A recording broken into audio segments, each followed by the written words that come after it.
بے خطر ہو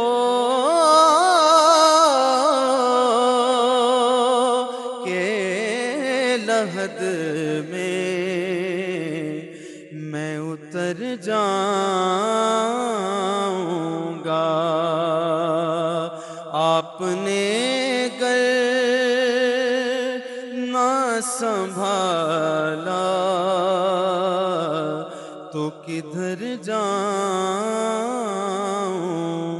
گا. آپ نے گر نہ سنبھالا تو کدھر جاؤں گا.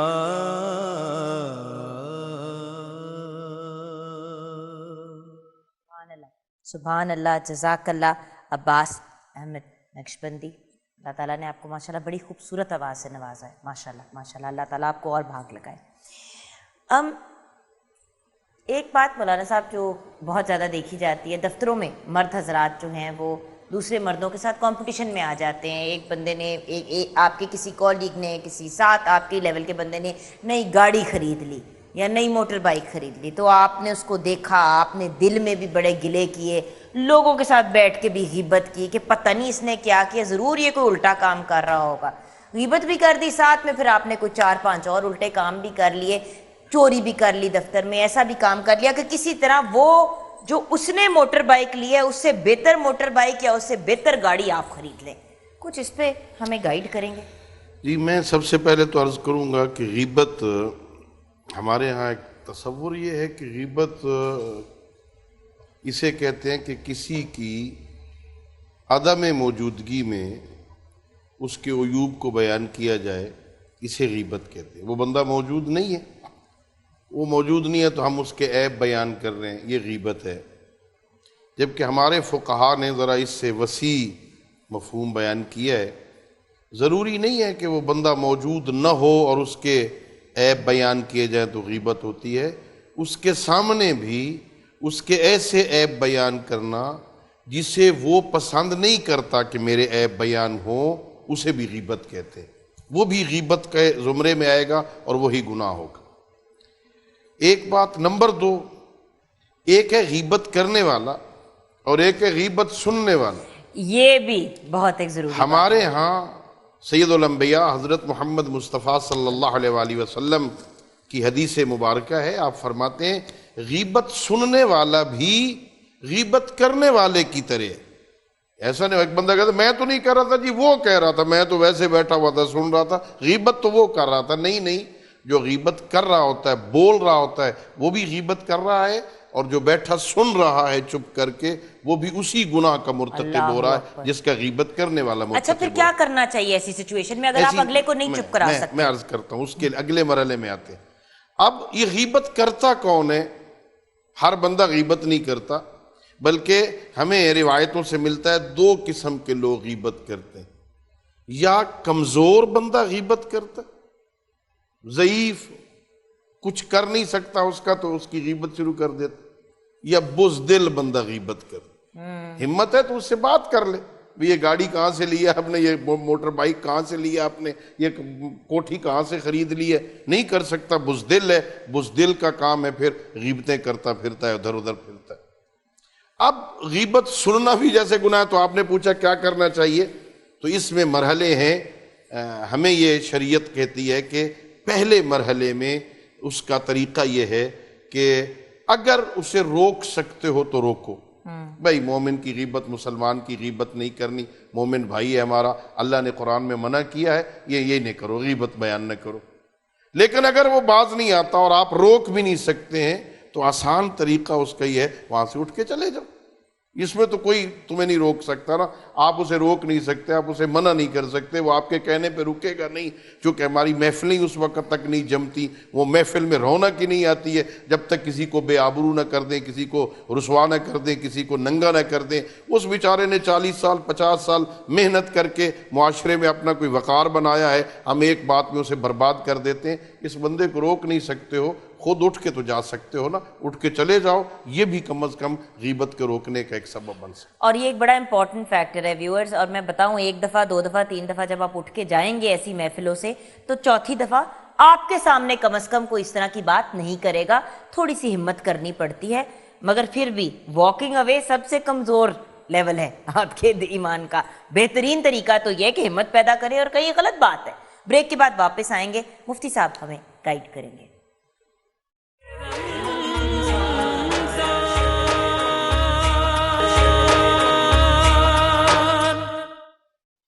Viewers welcome back from the break. Break کے بعد ہمیں جوائن کیا ہے حافظ فیصل جمیل نے۔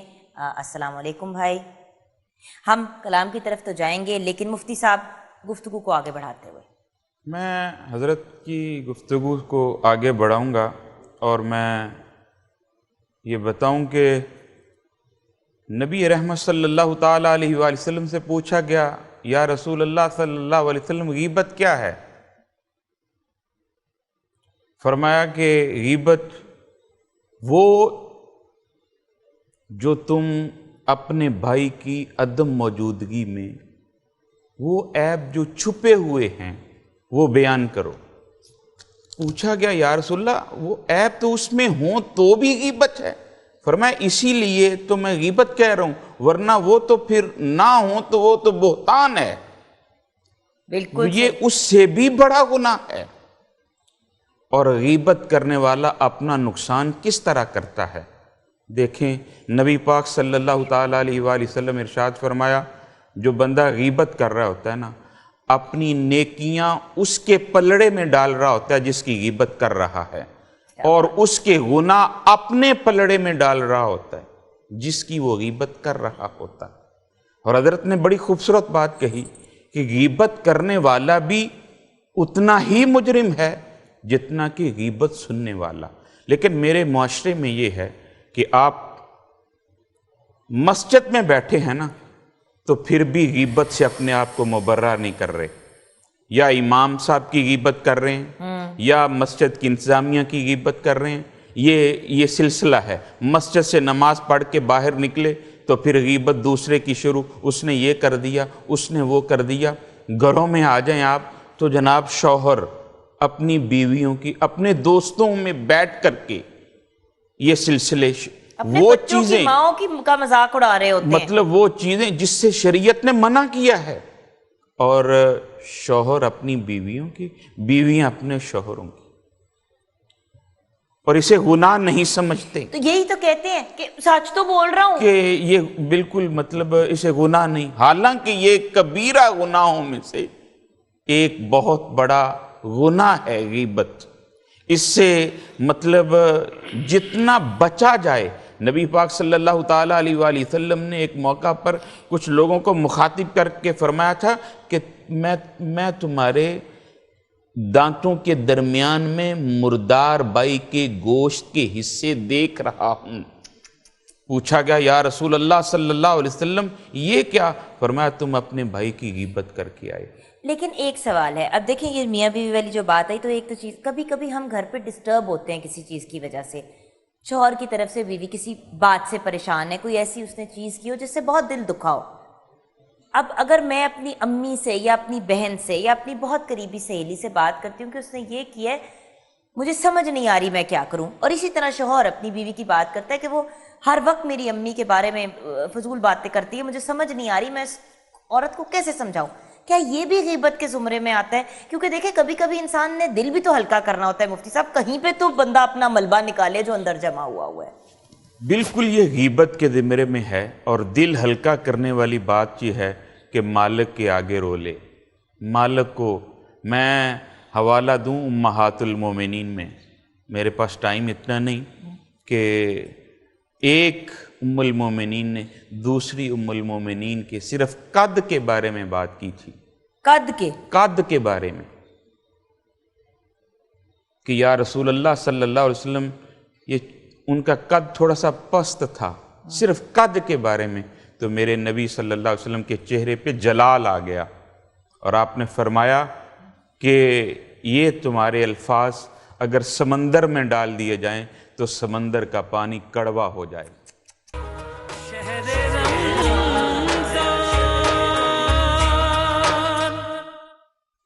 Welcome back from the break viewers. Programme کے آخری مرحلے کی طرف ہم آ گئے ہیں, آخری سٹیج پہ, اور گفتگو کو ریپ اپ بھی کرنا ہے. اور ہمارے بہت ہی پیارے بھائی, بہت ہی ٹیلنٹڈ نعت خواں ہاور رضا نے بھی ہمیں جوائن کیا ہے بریک کے بعد. السلام علیکم بھیا. آپ کی طرف آئیں گے, آج آپ ہی کلام پہ کلوز کریں گے پروگرام, لیکن گفتگو کو ریپ اپ کرتے ہوئے میں کیا پیغام دوں گی, آپ لوگ ہی بہتر پیغام دے سکتے ہیں. غیبت اور حسد اور یہ جو نیگیٹیوٹی ہماری سوسائٹی میں, کیا کہیں گے مولانا صاحب؟ جی میں یہ عرض کروں گا کہ جتنی برائیاں ہیں, دراصل ان برائیاں کرنے والوں میں ایک عیب یہ ہے کہ برائیاں تو کرتے ہیں لیکن انہیں ان برائیوں کے نقصان کا پتہ نہیں ہوتا, متوجہ نہیں ہوتے یا علم نہیں ہوتا. شریعت مقدسہ اسلامیہ ہمیں حکم دیتی ہے فذکر ان الذکر تنفع المؤمنین, بار بار یاد دلاؤ, متوجہ کرو. تو میرے خیال میں اگر لوگوں کو یہ علم ہو جائے کہ میں جو غیبت کر رہا ہوں, میں جو حسد کر رہا ہوں, اس کا نقصان کتنا کر رہا ہوں, میں اپنے ساتھ کیا برائی کر رہا ہوں, تو شاید وہ ان کو ترک کرنے میں کوشاں ہو اور کامیاب ہو جائے. سید الانبیاء حضرت محمد مصطفیٰ صلی اللہ علیہ وآلہ وسلم نے بڑے واضح انداز میں بیان فرمایا. ہمارے ہاں خوشبختی اور بدبختی کے معیار ہیں. پیغمبر فرماتے ہیں میرے نزدیک 4 بندے بدبخت ہیں دنیا میں. پہلا بدبخت وہ ہے ماہ رمضان جس کی زندگی میں آئے اور وہ عید والے دن بھی اس کے نامہ اعمال میں گناہ بچ گئے ہوں, تو یہ بہت بڑا بدبخت ہے جو اپنے گناہ معاف نہیں کروا سکے. بے شک. دوسرا فرمایا بدبخت وہ ہے کہ جسے زندگی میں ساری کتابیں اس نے پڑھ لی ہوں, قرآن مجید نہ پڑھ سکا ہو, تو وہ بدبخت ہے. تیسرا فرمایا بدبخت ہے وہ بندہ کہ والدین کا سایہ اسے نصیب ہوا ہو اور وہ ان کی خدمت نہ کر کے جہنم چلا جائے. چوتھا اور آخری جو اس موضوع کے ساتھ مناسبت رکھتا ہے وہ یہ ہے, فرمایا کہ بدبخت ہے وہ بندہ جو نیکیاں خود کرے, اچھے اعمال خود کرے, بڑی گرمیوں کے روزے بھی رکھے, سردیوں میں اٹھ کے نماز تہجد بھی پڑھی, بڑی مشکل سے حج بجا لایا, تکلیفیں برداشت کیں, نیکیاں خود کیں, لیکن اس کا ثواب کسی اور کے نامہ اعمال میں لکھا گیا. بدبخت ہے وہ بندہ. اگر بندے کو پتہ ہو کہ میں یہ نقصان کر رہا ہوں کہ یہ ساری نیکیاں میری برباد ہو رہی ہیں, تو میں سمجھتا ہوں شاید وہ ان گناہوں کو چھوڑنے میں کامیاب ہو جائے. صرف ایک بات, ہمارے ایک عالم دین نے کتاب لکھی مرآت الرشاد, آئینہ رہنمائی, عربی میں اپنے بچے کی کو نصیحتیں لکھی. اس میں یہ ابھی اگرچہ بات کر رہے تھے بیٹے باپ کی غیبت کر رہے ہیں اور باپ بیٹے کی غیبت کر رہا ہے, اور لیکن ظاہر ہے سمجھدار معاشرے میں لوگ ایسا نہیں کرتے, خصوصاً جس کو پتہ ہو کہ میں اس بندے کے گناہ خود اپنے گلے میں لے رہا ہوں, اپنی نیکیوں سے دے رہا ہوں. تو وہ لکھتے ہیں اپنے بچے کو کہ بیٹا ایاک والغیبہ, غیبت نہ کرنا, کسی کی غیبت نہ کرنا. غیبت کرنے سے نیکیاں ادھر چلی جاتی ہیں, ادھر کے گناہ ادھر آ جاتے ہیں. اور پھر فرمایا ایک لائن میں, بیٹا اگر غیبت کرنے پہ تل جائے, تیرا گزارا غیبت کے بغیر نہ ہوتا ہو, تو نیکیاں دینا چاہتا ہے, گناہ لینا ہی چاہتا ہے, اگر یہ کام کرنے پہ تل گیا ہے تو اپنے بیٹے کو لکھتے ہیں بیٹا پھر اپنے باپ کی غیبت کرنا, اپنی ماں کی غیبت کرنا. اگر گناہ لینا ہی چاہتا ہے تو ماں باپ کے لیے کسی بازاری کے کیوں لیتا ہے, اگر نیکیاں دینا ہی چاہتا ہے تو اپنے ماں باپ کو دے, کسی اور کو نیکیاں کیوں دینا چاہتا ہے. تو لوگوں کو اگر متوجہ ہو جائیں لوگ, ان کو یہ فہم آ جائے, یہ بات سمجھ آ جائے کہ میں کتنا بڑا نقصان کر رہا ہوں, تو شاید ان برائیوں سے ہم بچ سکیں. بالکل صحیح. اور مفتی صاحب نقصان کا احساس انسان کو تب ہوتا ہے جب انسان پہلے یہ ایکنالج تو کرے کہ وہ کچھ غلط کر رہا ہے. سب سے بڑی بات تو یہ جو آپ نے بھی پہلے جس کی طرف انڈیکیٹ کیا کہ ہم برائی کو برائی نہیں سمجھتے, ہم جسٹیفائی کر دیتے, خیر ہے یہ کیا بس چلو بول دیا. یہ بہت کامن پرابلم ہے. جی میں آخر میں یہ گزارش کروں کہ حضرت فرما رہے تھے نا عالم دین نے اپنے بیٹے کو, یہ دراصل یہ نصیحت کے طور پہ, تنبیہ کے طور پہ تھا, ورنہ ان کا یہ مقصد کا تعان نہیں تھا کہ تو اپنے باپ کی غیبت کر, تو اپنے باپ کی ماں کی غیبت کر. دیکھیں حسد, چونکہ میں کلوز کر رہا ہوں, سب سے پہلے بندے کو اللہ کی تقسیم پہ راضی ہونا چاہیے، بالکل، تو حسد سے بچ جائے گا۔ جو اللہ کے تھوڑے پہ راضی ہو جاتا ہے نا، اللہ اس کے تھوڑے سے عمل سے بھی راضی ہو جاتا ہے۔ بے شک، اس کی تقسیم پہ جو راضی ہو گیا نا، اللہ اس کے تھوڑے سے عمل پہ بھی راضی ہو جائے گا۔ غیبت سے اپنے آپ کو کس طرح بچانا ہے؟ اپنے اندر حسن ظن لے آؤ، دوسروں کی خوبیوں کی طرف جاؤ، خامیوں کو بالائے طاق کر دو۔ ان کے اندر جو اللہ نے خوبیاں دی ہیں، میرے مالک نے کوئی انسان ایسا نہیں بنایا جس کے اندر خوبیاں نہ رکھی ہوں۔ اس کی خوبیوں کو دیکھو، خامیوں کو چھوڑ دو، کیونکہ اعمال کا حساب میرے اللہ نے لینا ہے، بندوں کو نہیں، بندوں نے بندوں کا نہیں لینا۔ بالکل، بندہ جب حسن سو کو چھوڑ کے حسن ظن کی طرف بڑھ گیا نا، تو وہ غیبت سے بھی بچ جائے گا، حسد سے بھی بچ جائے گا، چغلی سے بھی بچ جائے گا، جھوٹ سے بھی بچ جائے گا، اور اللہ کی تقسیم پہ بھی راضی ہو جائے گا۔ اللہ تعالی ہم سب کو ان بری عادات سے بچنے کی توفیق بھی عطا فرما دے۔ اس رمضان کے مہینے میں میرا پیغام یہی ہے، اپنے اندر حسن ظن لے آؤ، اپنی سوچ کو اتنی وسعت دے دو کہ دوسرے کو جو اللہ نے عطا کیا ہے اس پہ راضی ہو جاؤ، خوش ہو جاؤ، اور اس کی برائی جو اس کے اندر ہے اس کو چھپانے کی کوشش کرو، اس پہ پردہ ڈالنے کی کوشش کرو۔ کھڑی شریف کے شہنشاہ نے کیا خوب کہا تھا کہ ایک گناہ میرا ماں پیو ویکھے، دیوے دیسن کالا، لکھ گناہ میرا مولا ویکھے، پھر بھی پردے پاون والا۔ کیا کہنا، اللہ ہمیں پردے ڈالنے کی توفیق دے، اللہ ہمیں حسن ظن رکھنے کی توفیق دے، اللہ ہمیں حسن سو سے بچنے کی توفیق دے۔ یہی زندگی میں کامیابی ہے، یہی دنیا کی کامیابی ہے، یہی آخرت کی کامیابی ہے۔ کیا خوبصورت بات کی آپ نے۔ بہت بہت شکریہ مولانا صاحب، بہت بہت شکریہ مفتی صاحب۔ یہاں پہ ہم اپنے پروگرام کو کلوز کرنے کی طرف جائیں گے۔ خاور بھائی کلام پیش کریں گے۔ سانسوں میں معطر سی ہواؤں کا گزر ہو،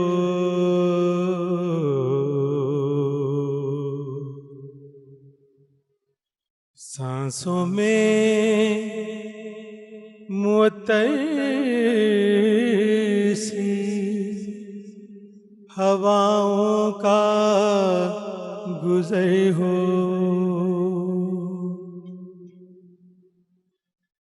اے کاش مقدر میں، اے کاش مقدر میں مدینے کا سفر ہو،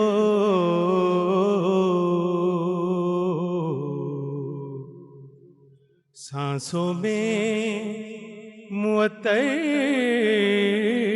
سی ہواؤں کا گزر ہو،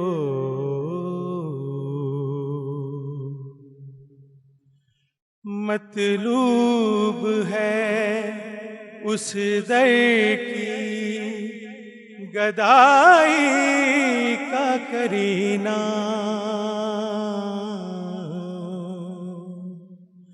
مطلوب ہے اس در کی گدائی کا کرینہ، اے والی کوثر کبھی، اے والی کوثر کبھی مجھ پر بھی نثر ہو،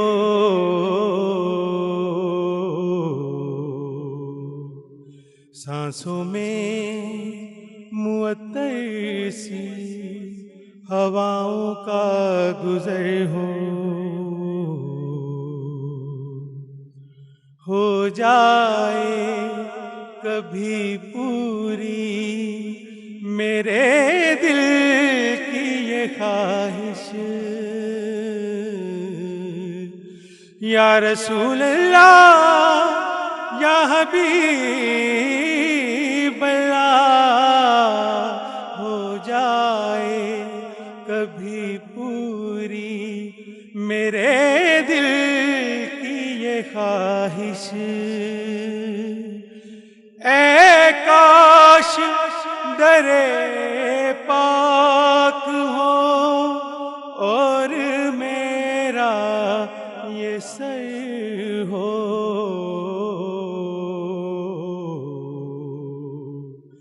سانسوں میں معطر سی ہواؤں کا گزر ہو، عرفان پہنچ جاؤں کسی طور مدینے، عرفان پہنچ جاؤں کسی طور مدینے، اے کاش دعاؤں میں، اے کاش دعاؤں میں میری اتنا اثر ہو،